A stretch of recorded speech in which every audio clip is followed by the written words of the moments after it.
Hello students, welcome back to Atharva tutors.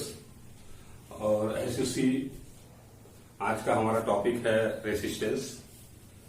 This is class 10th physics class. So dear students, in the last class we had studied about Ohm's law. Ohm's law के बारे में हमने पढ़ाई की थी, what Ohm's law says. तो according to Ohm's law, this V was proportional to I, where V is potential difference and I is the current.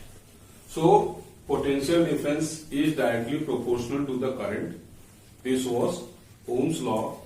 Now to remove this proportionality sign and to make this equal, what we had done was we had introduced one proportionality constant R.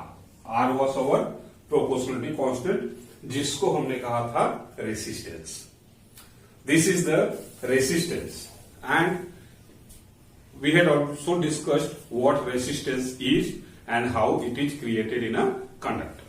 So let us have a recap. Resistance is the intrinsic property of conductor, of the atoms of the conductor, you can say, due to which it resists the flow of current. Due to which it resists the flow of current.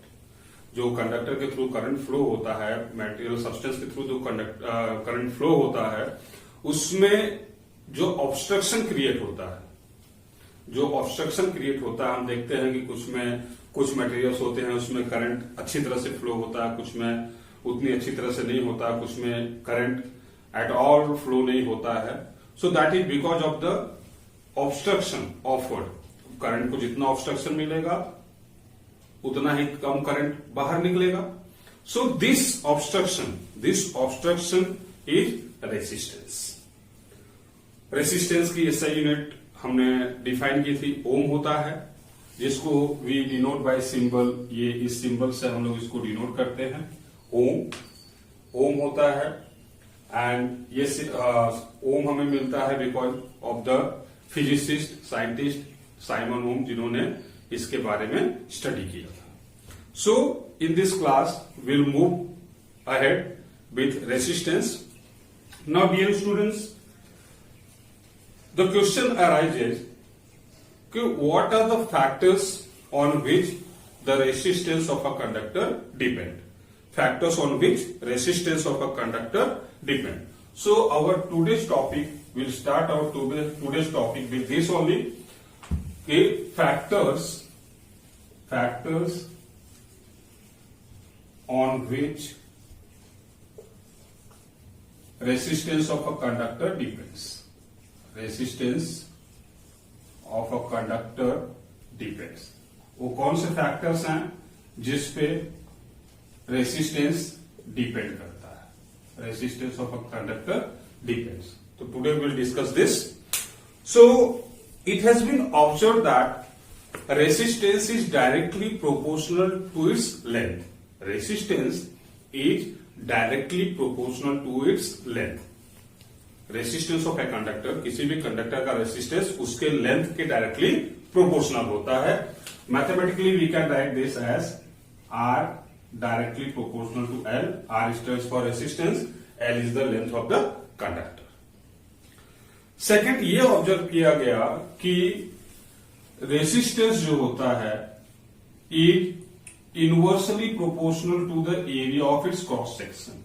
Resistance of a conductor is inversely proportional to area of its cross section. अब इसमें दो चीजें बच्चों, जब हम कहते हैं resistance is directly proportional to its length, अगर हम ये कहें कि किसी भी कंडक्टर का रेसिस्टेंस उसके लेंथ के डायरेक्टली प्रोपोर्शनल होता है, तो that means the more the length of the conductor the more is the resistance. जितना ज्यादा लेंथ होगा उतना ही ज्यादा रेसिस्टेंस होगा। And when we say that resistance of a conductor is inversely proportional to its cross sectional area, तो that means the more the thickness of the wire और the conductor, जितना मोटा हमारा कंडक्टर होगा, जितना ही बड़ा ए होगा, उतना ही कम रेसिस्टेंस होगा, और जितना ही छोटा ए होगा उतना ही बड़ा हमारा रेसिस्टेंस होगा।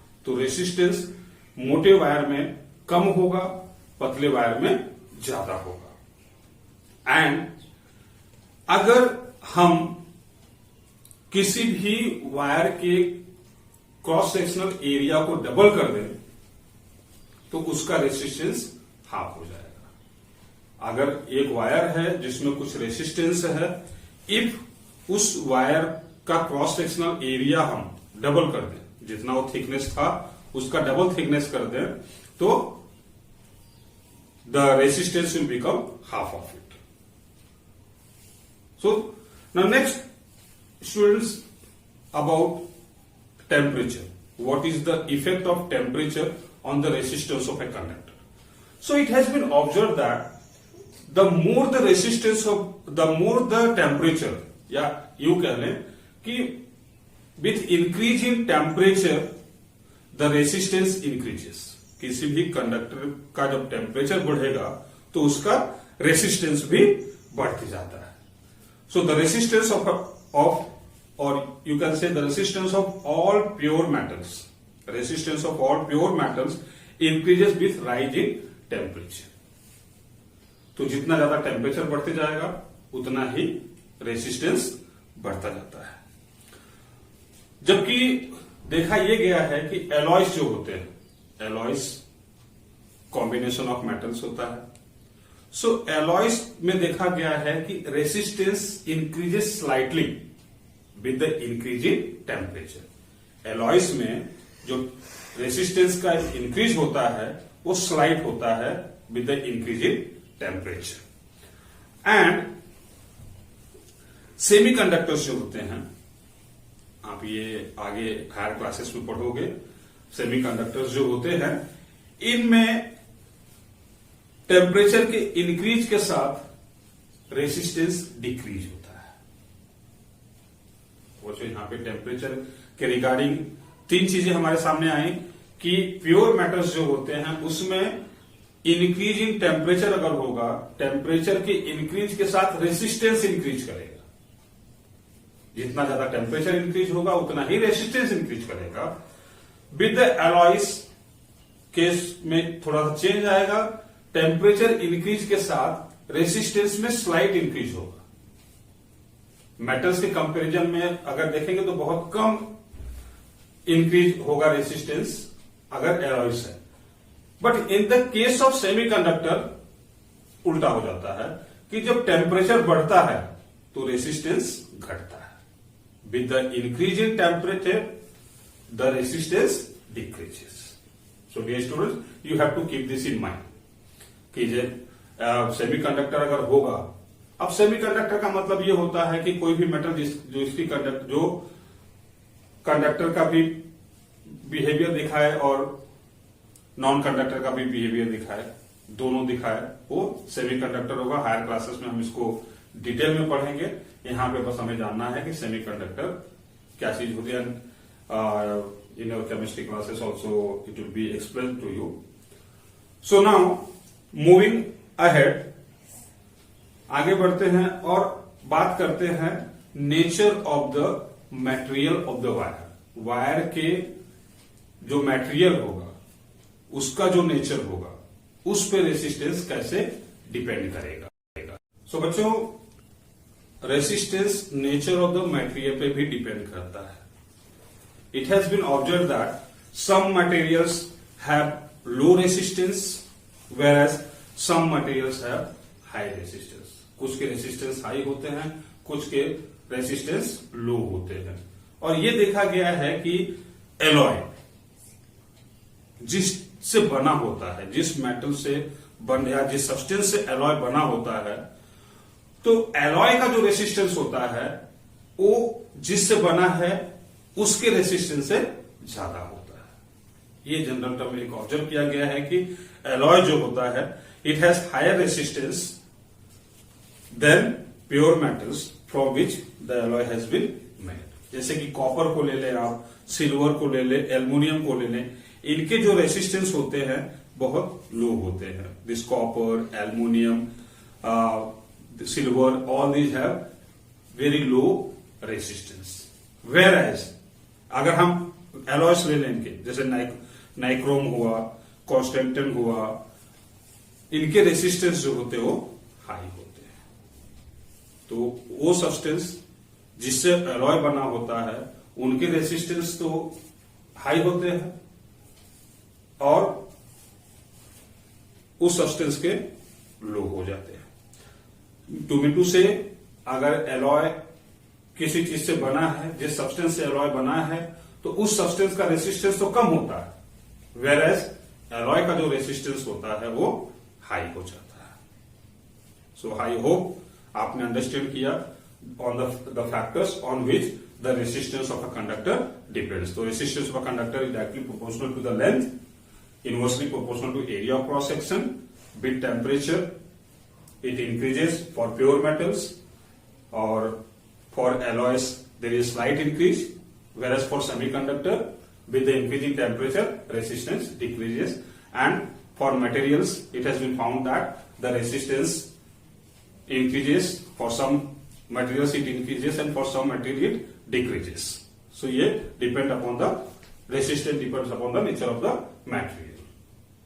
So now, okay, if we combine these two equations, mathematically अगर हम इसको treat करें, and if we combine both 1 and 2, अगर 1 and 2 दोनों को हम compare करें, so what we are going to get is R proportional to L upon A. यही हमें मिलेगा, R proportional to L upon A. Now again, if you wish to remove, हमें remove करना होगा इस प्रोपोर्शनलिटी साइन को. तो when we remove we introduce constant of proportionality rho. इसको हम लोग रो कहते हैं. This is called rho, RHO, ये रो कहलाता है. And this is known as resistivity of the substance. किसी भी सब्सटेंस की रेसिस्टिविटी कहलाती है. ये रेसिस्टिविटी होता है और रेसिस्टिविटी की वैल्यू को देख के हम ये पता लगाते हैं कि गिवन सब्सटेंस कंडक्टर है, रेसिस्टर है या इंसुलेटर है. ये डिसाइड करने वाला फैक्टर होता है उसका resistive value. Now what is the definition for resistivity and what is its SI unit. So dear students, अगर हम इसको लिखें, if we write this in terms of rho, ये तो अभी रेसिस्टेंस के टर्म में लिखा है. Now if I write this in terms of rho, तो rho will be equal to R into A upon L. ये होगा R into A upon L. Now, here if suppose you have a wire, एक wire हमने लिया जिसका length है 1 metre का, L है 1 मीटर, और जिसका क्रॉस सेक्शनल एरिया भी 1 मीटर स्क्वायर है, जिसका थिकनेस 1 मीटर स्क्वायर है. तो अगर ये दोनों 1 यहां पे हम सब्स्टिट्यूट कर दें, सो इफ L और A ये हो, तो देन जो रो होगा वो R के इक्वल होगा. तो यहां से हम रेसिस्टिविटी की डेफिनेशन लिख सकते हैं. We can say that if we have a wire of length 1 metre, if we have a wire of length 1 meter having cross sectional area 1 meter square, then the resistivity of that material wire is said to be equal to the resistance of that material, is said to be the resistance of that material. या यूं कह लें कि अगर एक wire जिसका length 1 metre है, जिसकी cross sectional area 1 metre square है, then the resistance of that wire will be equal to its resistivity. तब वो उसके रेसिस्टिविटी के बराबर होगा. सो इस तरह से हम रेसिस्टिविटी का डेफिनेशन लिख सकते हैं, और you can write from your text book also what is resistivity, but the basic concept is this only कि if you have a wire of 1 meter having cross sectional area 1 meter square, then the resistance of that wire is equal to the resistivity, or the resistivity of the wire is equal to the resistance. ये हम लिख सकते हैं इसको। Now regarding SI unit, अगर इसकी हम SI unit की बात करें, so you know that if you take this only, rho equals to RA upon L, R is resistance, so resistance का जो SI यूनिट है दैट इज ओम, एरिया का मीटर स्क्वायर, लेंथ का metre. Now this metre and this metre will get cancel, so you get ohm metre. That is the SI unit of resistivity is ohm metre. और we can also denote ohm का हम symbol use कर सकते हैं और इसे metre लिख सकते हैं. This way also we can write the SI unit if you have the symbol in place. So dear student, this is about the resistivity. Now how do we classify the substances on the basis of its resistivity? Resistivity के आधार पर हम कैसे, जैसे before only I told कि resistivity helps us in finding whether the given substance is a conductor, semiconductor or an insulator. Not semiconductor, resistor or insulator. So dear student, now the substances which have low value of resistivity, substances जिसकी resistivity rho की value छोटी होती है, बहुत छोटी होती है, उसमें इलेक्ट्रिक करंट आसानी से फ्लो हो सकता है. उसमें इलेक्ट्रिक करंट आसानी से फ्लो हो सकता है. In other words, if you have a substance having very low value of resistivity, it will mean that substance has low resistance. That substance has low resistance. Low resistivity का मतलब हो गया low resistance. That substance will have low resistance. And if a substance has low resistance, electric current can easily flow through it. Electric current जो होगा उसके through easily flow करेगा. And such a substance is called conductor. ऐसे substance को हम लोग conductor कहते हैं. जैसे कॉपर हो गया, गोल्ड हो गया, सिल्वर हो गया, या इलेक्ट्रोलाइटिक सोल्यूशन हो गया. They are all good conductors of electricity. In other words, इन सभी के रेसिस्टिविटी की जो वैल्यू होती है वो बहुत कम होती है. अब ऐसे भी सब्सटेंस होते हैं माय डियर स्टूडेंट्स, ऐसे भी सब्सटेंस होते हैं जिनकी रेसिस्टिविटी जो होती है वो थोड़ी ज्यादा होती है. बहुत ज्यादा नहीं, थोड़ी ज्यादा होती है. तो अगर ऐसा सब्सटेंस होगा जिसकी रेसिस्टिविटी थोड़ी ज्यादा हो, तो that substance will offer appreciable amount of resistance. That substance will offer appreciable, बहुत ज्यादा नहीं, बहुत कम नहीं, एक मीडियम हम कह सकते हैं, appreciable amount of resistance offer करेगा. और ऐसे सब्सटेंस को डियर स्टूडेंट्स हम लोग कहेंगे रेसिस्टर. ऐसे सब्सटेंस को हम लोग कहेंगे रेसिस्टर. रेसिस्टर जान लीजिए क्या होता है. रेसिस्टर वो होता है which offers appreciable amount of resistance. बहुत ज्यादा नहीं, बहुत कम नहीं, appreciable amount of resistance offer करेगा. जैसे एलॉयस हो गए, एलॉयस जैसे नाइक्रोम एलॉयस हो गया, मैग्नेनिन हो गया, ये कार्बन हो गया, ये जो सब है they act as a resistor. इनकी रेसिस्टिविटी थोड़ी ज्यादा होती है, बहुत ज्यादा नहीं, थोड़ी ज्यादा होती है.